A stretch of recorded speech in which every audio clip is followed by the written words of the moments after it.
चारों ओर गड़ले पानी हमनी के किला भइल नीला नीला कि भइल नीला नीला बलिया आजमगढ़ मऊ जिला भइल नीला नीला बलिया बनारस मऊ जिला भइल नीला नीला।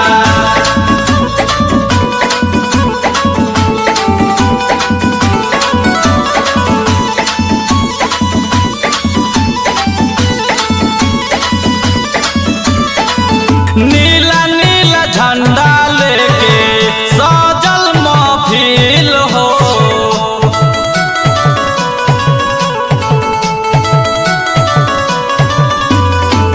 केहू फोटो खींचे केहू बनावता रील हो